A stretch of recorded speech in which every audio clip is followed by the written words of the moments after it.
Hello students, Gargi tutorial ক্লাসে তোমাদের স্বাগত জানাই। দেখো, আজকে আমার আলোচ্য বিষয় হলো বর্ধমান ইউনিভার্সিটি ফার্স্ট সেমিস্টার স্টুডেন্টসদের জন্য যাদের মেজরে হিস্ট্রি রয়েছে, তোমাদের একটি গুরুত্বপূর্ণ সাজেশান এর আগে আমি দিয়েছিলাম। সেই সাজেশান থেকে কিছু প্রশ্নের উত্তরও আমার দেওয়া হয়েছিল। যেগুলো লাল কালিতে দাগ দেওয়া হয়েছে সেগুলোর মধ্যে কিছু প্রশ্নের উত্তর আমার দেওয়া হয়েছে। এগুলো তোমরা আমার চ্যানেলে পেয়ে যাবে। আজকে আমি তোমাদের 3টে প্রশ্নের উত্তর একসাথে দিয়ে দিচ্ছি, 3টে কি 4টে প্রশ্নের উত্তর একসাথে দিয়ে দিচ্ছি। দেখে নাও কোন কোন প্রশ্নগুলো আমি দেখিয়ে দিচ্ছি। এটা হচ্ছে 9 নাম্বার যে প্রশ্নটা আছে, অর্থাৎ ভারতীয় বৈচিত্র্যের মধ্যে ঐক্যের তাৎপর্য আলোচনা করো। এই প্রশ্নের উত্তরটা আমি এখন দিয়ে দিচ্ছি। এছাড়া 11 নম্বরে যেটা আছে বৈদিক যুগের শিক্ষা ব্যবস্থা সম্পর্কে আলোচনা করো, এটা। এবং 13 নম্বরে আছে বৌদ্ধ ধর্ম মতবাদের উপর আলোকপাত করো, টিকার আকারে লেখো। অথবা এখানে দেখো একটা আছে টিকা লেখো অষ্টাঙ্গিক মার্গ। তাহলে এখান থেকে 4টে প্রশ্ন। এখানে টিকার মধ্যে অষ্টাঙ্গিক মার্গ, বৌদ্ধ ধর্মের মতবাদ সম্পর্কে লেখো, এবং বৈদিক যুগের শিক্ষা ব্যবস্থা সম্পর্কে আলোচনা করো, এবং ভারতীয় বৈচিত্র্যের মধ্যে ঐক্যের তাৎপর্য আলোচনা করো। এই যে 4টে প্রশ্নের উত্তর আমি তোমাদের এখন দিয়ে দিচ্ছি। এছাড়া যে সমস্ত প্রশ্নগুলো লাল কালিতে দাগ দেওয়া আছে সেগুলো আমার চ্যানেলে দেওয়া আছে, তোমরা সেখান থেকে গিয়ে কালেক্ট করে নিতে পারবে। থাম্বনেল দেখে তোমরা সেই সমস্ত প্রশ্নের উত্তরগুলো খুঁজে পেয়ে যাবে। থাম্বনেল দেখবে যে মেজর হিস্ট্রি ফার্স্ট সেমিস্টার এবং মেজর হিস্ট্রি লেখা থাকবে, সেটা দেখে তোমরা খুঁজে নেবে। চলো দেখে নাও যে প্রশ্নগুলো আমি এখন তোমাদের দেখিয়ে দিচ্ছি। প্রথমে আমি যেটা দিচ্ছি সেটা হচ্ছে বৈদিক যুগের শিক্ষা ব্যবস্থা সম্পর্কে আলোচনা করো। দেখো, আমি তোমাদের পয়েন্ট করে ব্র্যাকেট করে দিয়েছি, সেইভাবে তোমরা বলবে।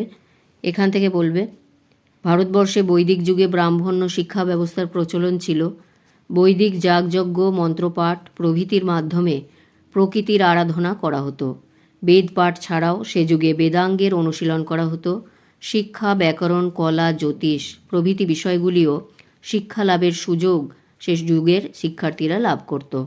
এরপর এখান থেকে বলবে বৈদিক যুগের ঋষিরা শিক্ষাদান করতেন। প্রাচীন যুগে গুরুকুল প্রথার প্রচলন ছিল। ছাত্ররা অনেক ক্ষেত্রে গুরুর গৃহে, আবার কখনো গুরুর তপবনে দলে দলে সমবেত হতো। সেখানে ব্রহ্মচর্য পালন, পুঁথিগত এবং নৈতিক শিক্ষাদানের ব্যবস্থা ছিল। গুরুকুলে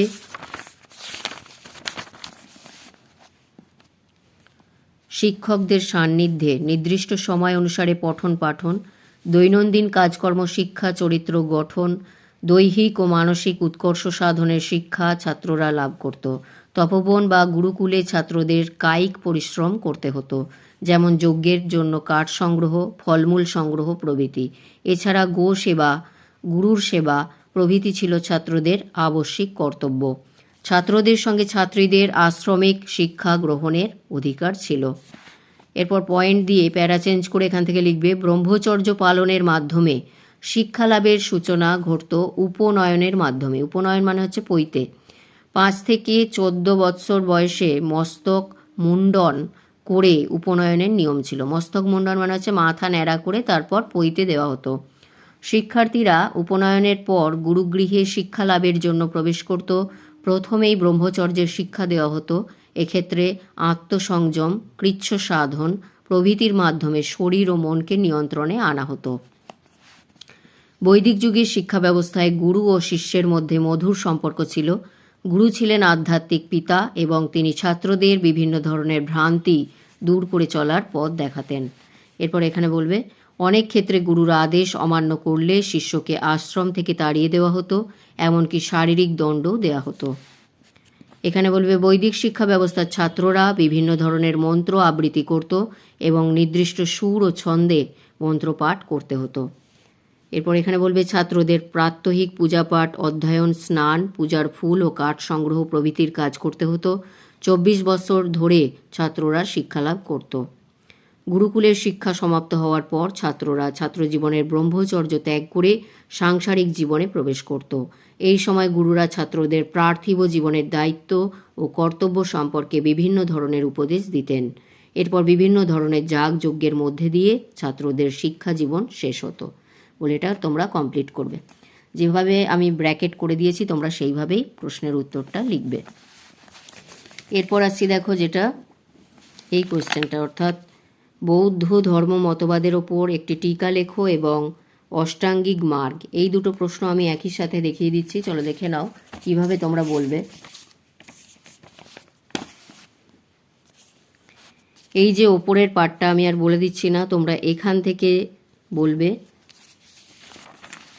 এখান থেকে এই পর্যন্ত হচ্ছে তোমাদের যেটা, সেটা হচ্ছে তোমাদের বৌদ্ধ ধর্মের যে মতবাদ সম্পর্কে যদি বলে তাহলে তোমরা কমপ্লিটলি এটা বলবে।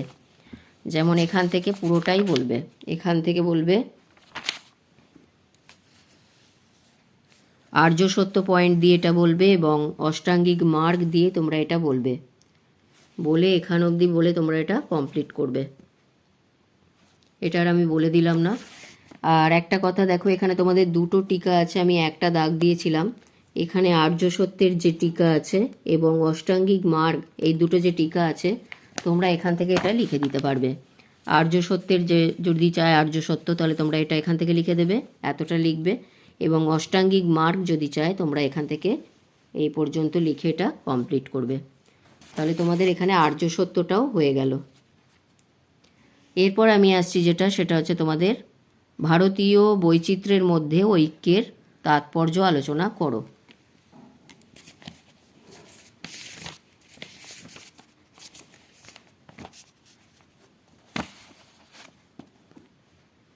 এখান থেকে বলবে, যেভাবে আমি ব্র্যাকেট করে দিয়েছি তোমরা ওইভাবেই বলবে, তাহলে ছোট হবে, সহজ হবে।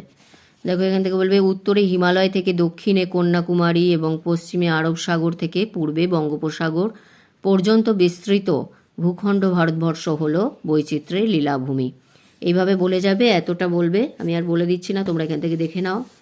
এরপর এই সমস্ত পয়েন্টগুলো দেবে, এরপর এখানে চলে আসবে, এখান থেকে লিখবে এতটা,